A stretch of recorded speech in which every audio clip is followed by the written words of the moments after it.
Bonsoir à tous et encore merci de nous suivre pour ce flash d'information sur RTI2, la chaîne la plus proche des populations. Aujourd'hui est samedi et notre rubrique Escale 225 de ce jour nous conduit dans la commune de Bergerville. Dans cette commune où l'urbanisation est galopante, se trouve un véritable havre de paix, le jardin botanique de Bergerville. Ce site offre une escale agréable aux personnes en quête d'espace, loin des bruits de la ville. Avec 57 hectares de verdure, cet espace est aménagé pour conservation de plantes de plantes de diverses natures. Et pour sa découverte ce soir à 19h30 sur RTI2, nous aurons l'occasion d'une visite guidée du jardin botanique de Bergerville avec Joël Gosset, Bachi Le Kader et Seydou Ouattara. Ce samedi 29 avril matin, plus d'une centaine d'enfants ont répondu présents à la 4e édition du Ramadan Karim pour les enfants. Cet événement de divertissement dédié aux enfants a pour objectif de les récompenser pour avoir pu observer quelques jours de jeûne durant le mois de Ramadan. À cette activité, ils ont aussi pris part à un concours sur la culture islamique. Plus de précisions ce soir avec Joël Gosset. En société, amener aussi les femmes du milieu rural à avoir accès au numérique pour une autonomisation a été au cœur des échanges avec des femmes issues des différentes couches sociales pour une lutte contre la pauvreté. Maïssa Kogay. Plusieurs femmes issues du milieu rural n'ont pas accès au numérique.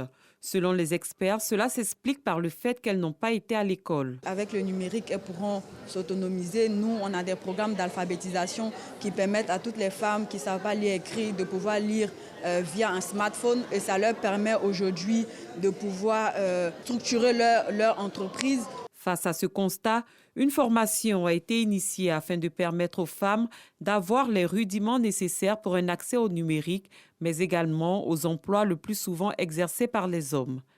Nous avons décidé donc de créer un label pour donner un outil aux entreprises pour pouvoir piloter justement la question du genre en entreprise. L'inclusion est quelque chose qui a été favorisé au sein du terminal de San Pedro. C'est vrai que l'environnement de travail est un environnement très masculin et qu'il faut briser les codes, briser les stéréotypes. Mais ces femmes qui ont déjà fait le premier pas sont des modèles. Pour les organisateurs, le numérique peut aider à contribuer efficacement à l'autonomisation de la femme. Une autonomisation qui leur permettra de prendre en charge leur famille et créer des activités génératrices de revenus.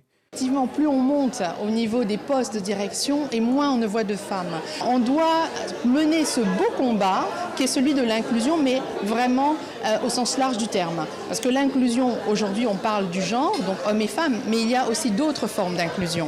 Durant ces dernières années, le gouvernement, à travers différentes structures, a contribué à aider les femmes à travers l'alphabétisation, une façon de leur garantir un accès au numérique. Très belle initiative pour terminer hors de chez nous. Au Mali, après le départ des forces françaises, après une décennie de présence, la mission de maintien de la paix des Nations Unies au Mali est appelée à faire ses valises. Hier vendredi, des centaines de personnes l'ont fait savoir lors d'un rassemblement au Palais de la Culture de Bamako, à l'appel des troupes politiques et militants locaux proches des autorités de la transition. Encore merci à vous. Rendez-vous à 19h30 pour le temps d'information complet sur RTI2, la chaîne la plus proche de vous.